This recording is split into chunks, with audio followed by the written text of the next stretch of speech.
Okay, so I'd like to start off the DAO. Start off by just presenting a little bit about the background and why I chose to have a talk about the DAO at all. It doesn't necessarily sound like the best presentation of blockchain case study. It sounds kind of boring, but I think it's quite an interesting case because it's one of the biggest failures within the blockchain space, and it has a legacy to this very day.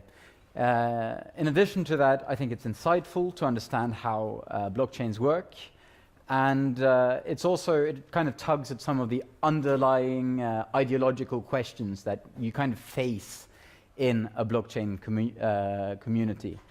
In addition to that, it actually has a personal dimension. So a little under a year ago, I stayed awake for 2 days and 2 nights. I didn't go to work. I was homesick from work. I essentially just stayed in my apartment, stuck in front of my computer screen. And the reason why, and I was also quite paranoid, and the reason why was that somebody had transferred $100 million worth of Ether to my account on the blockchain. I had a tiny part in the DAO war, and I'll get back to that later, but I think I should start off by explaining what a DAO is. So a DAO is a decentralized autonomous organization, but that doesn't really mean that much to most people. So essentially what a DAO is an organization which doesn't have any management, it doesn't have any central administration, no CEO, and so forth. Instead, the rules of interactions for this organization are instead defined by a set of instructions residing on the blockchain, so smart contracts on the blockchain. So for these types of organizations, you essentially have the rules of interactions. The governance model is defined by the smart contracts. So the DAO was one of many DAOs, and the purpose of the DAO was essentially to work as a vehicle for crowd investment. So what would happen is that everybody would send their money to the DAO, and then they would invest in different projects from different contractors. So contractors could say, hey, look at this fantastic project I have within the Ethereum ecosystem. Send me my money and I'll give you a good return on your investment. Then the people in the DAO could essentially vote for which of these projects that they wanted to invest in. And hopefully they then get a good return on investment. Another thing which is important to remember relating to the DAO is that these are smart contracts. And essentially, a smart contract is an autonomous bit of software on a blockchain. And so it was very clear from the start that if you invested in the DAO, you were signing up for the terms and conditions as they were written in the smart contract code. So essentially the code was the law, and I'll get back to why that was important. So here I made a very simple illustration of how the DAO essentially looked. You had all the money, or the Ether, which is like the Bitcoin of the Ethereum blockchain, which all the investors had sent in return for a little ownership stake in this contract. Now, when you're creating a smart contract like this that defines governance, you have to be careful of 2 things. Obviously, you shouldn't have any issues with your code. It shouldn't be hackable. That makes sense. The other thing you have to think about is that none of these people necessarily know each other and trust each other, so you have to make sure that their incentives are aligned when they interact with this contract. One big challenge here is called a majority attack. And a majority attack is essentially a proposal to the contract that all of the Ether should be sent, all of the money should be sent to 51% of the investors. So essentially the 51% collude together and say all the money should be sent back to us. They get a 2x return on investment, and the 49% are left with nothing. Just an ownership in an empty contract. Now, there were essentially 2 safety mechanisms to deal with this. The first of all was a group of trusted people from the community called the curators. These people essentially made sure that all the proposals that were laid before the voters were legitimate. So they would deny any proposal in which you try to send the money back to the 51%. The second functionality was called a split, because what if you didn't like what had been whitelisted by the curators and everybody had voted for? The DAO governance model allowed you to take your Ether, your stake in the contract, and essentially split it out into a copy. So you'd create a copy of the contract, you'd move your money out, you'd burn your ownership tokens, and then you'd get new ownership in that copy DAO. We call it child DAOs. The last safety mechanism was a time locking mechanism. Essentially, you couldn't start moving funds around from that child DAO before a certain period of time. So, this DAO, this smart contract, was launched on the 30th of April in 2016. And it was the largest crowdfunding in all of history. People were sending Ether, and in the end, it ended up with $152 million worth of Ether sent into this contract. That was 14% of all Ether in existence, so all Bitcoin which existed on that blockchain. $152 million. And despite this huge success with crowdfunding, there were some issues. First of all, there were some governance issues, but they were minor. I won't go so much into them. But the real big issue was a bug that had been discovered in a similar DAO. Somebody saw that this bug also could apply to this DAO. Now, the founders or the creators of the DAO, the people who had written the contract, said that no funds were at risk because of this bug. But I wouldn't be standing here presenting the DAO hack if that was the case. So let's have a little bit of little look at this bug. So remember ironically, it's related to the very functionality which was supposed to stop a governance hack.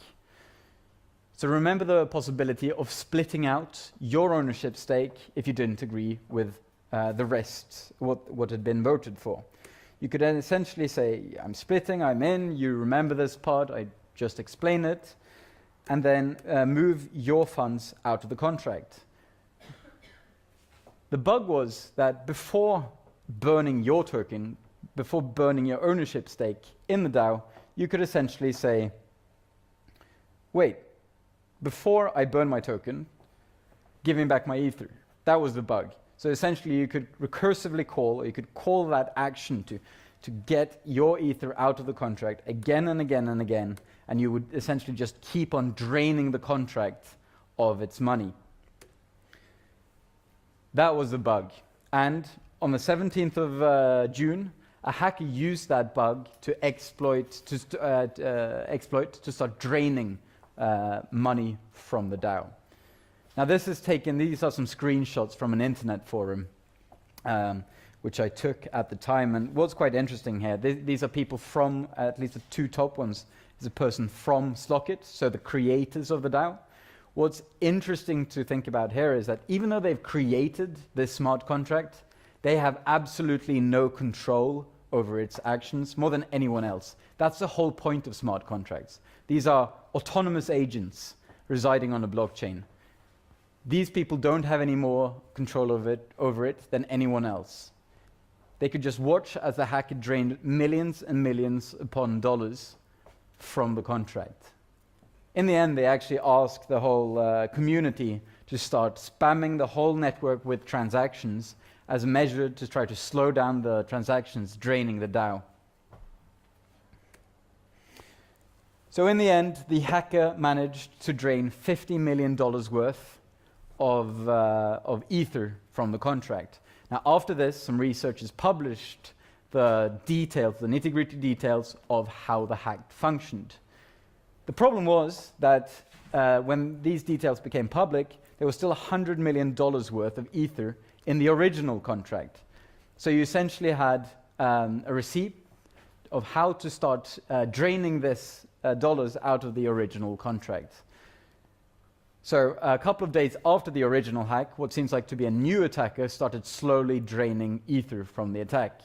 Fortunately though, this time, a group of good guys, also known as white hat hackers, were ready. What they did was essentially take the same bit of an improved version of the hack and started draining the DAO themselves. So they took matters in their own hands and really attacked their own contracts, because some of the white hat hackers were the same people who built the actual contract. So they ended up having to hack their own contract. In the end, they managed to drain around $100 million into this contract. And remember at the beginning when I said I had $100 million worth of Ether in my account? I was the curator of this contract, so saying that it was my money was kind of a stretch, but it got your attention, and that was what I wanted to do. Now remember, after you created these child DAOs, you had the funds in those contracts were locked for a period of time. So you couldn't start moving this money around in the beginning. And so essentially, the whole community had some time in which they could discuss what to do next. And after a big backwards and forwards, there were essentially just two options. The first option was to do nothing, let the hacker get away with it, essentially. The second option was to do what's called a hard fork. Now, a hard fork is essentially a change in the rules of the blockchain. So everybody agrees simultaneously that the rules that used to apply don't apply anymore, and we essentially fork the blockchain as is. Now, the hard fork that was intended was, remember, these child DAOs was to force the money out of these smart contracts and move them into another contract so the investors, the DAO token holders, could get their original money back. That was the intention of the hard fork, and the community had a little bit of time to decide whether to go for it or not. The challenge was that, maybe many people in this room think, well, obviously, you shouldn't let a hacker get away with it. But it wasn't quite that simple. See, Ethereum is a decentralized platform that runs smart contracts. This is taken from their website. They promise that the applications or the smart contracts run exactly as programs, with any possibility of downtime, censorship, fraud, or third-party interference. Some people argue that the hacker wasn't really a hacker, and the hack wasn't really a hack. This was just somebody who was very good at reading the terms and conditions and realized how he could bewitch himself by following the rules of the contracts. The challenge then with performing such a hard fork is that you're essentially going back on some of these promises. And you're saying, and some people argued, well, this would be a slippery slope. The reasons you have blockchains are because there's censorship resistance. And what happens the next time somebody screws up and sends $5 million to the wrong address and loses all this money? What happened when the government asks the community to hard fork to steal some funds from a terrorist organization? So there was a lot of discussions in the community, and it didn't really seem as obvious as it might seem to some of us here, whether to hard fork or not. On the other hand, I mean, it was clearly not the intention of the contract that somebody could run away with all this money. And it was clearly not the intention to run away with this money. And people said that Ethereum is such a new technology. This was an early experiment. Let's give it a one-off kind of hard fork, and we'll forget about it. And then afterwards, we'll let smart contracts run exactly as programmed. So there are a lot of politics for and against, and it was hard to kind of get a sense of what the community really wanted. But what they did in the end was that they created another smart contract to understand what people wanted. Did they want a hard fork, or did they not want? So you could vote depending on how much Ether you owned. In the end, it seemed that the community was greatly in favor of the hard fork, so that was the path that was chosen. On a little under a month after the original hack, so on July the 20th, the whole community hard forked. The exchanges then started trading again. They stopped trading a little bit because they wanted to see if the hard fork would go through successfully. The hard fork was successful. 85 of the people who kind of maintained the blockchain decided to continue with the new rules in place. And the Ethereum, and it looked like a very successful fork. Now there were 15% who kept on maintaining, kept on mining the original fork. But people thought that that would quickly die out because they didn't have an exchange in which they could liquidate their assets. Essentially, it wasn't a liquid blockchain. So the challenge was then that on the third day after the hard fork, one of the biggest exchanges within the blockchain world decided to list the alternative as a blockchain. And they called it Ethereum Classic. Now, on the Ethereum Classic chain, everything was the same way as it had been before the hard fork. So there, the hacker still had the amount of ether that he had before here. There had been no forceful kind of removal of this ether on this chain. And so the DAO war continued a little bit on this chain. Now, 9 months on, the DAO is now dead.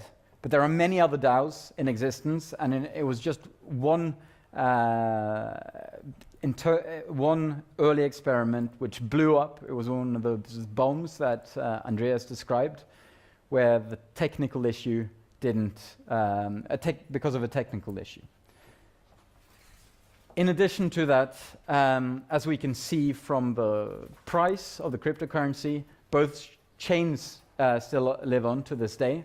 But I think one thing which is important, and one of the biggest takeaways now, which I can talk about 9 months later when we've seen kind of what's happened to both of these chains, is that there was one chain which all the developers and the community surrounded around, and which continue to work around. And that's the Ethereum chain that hard forked.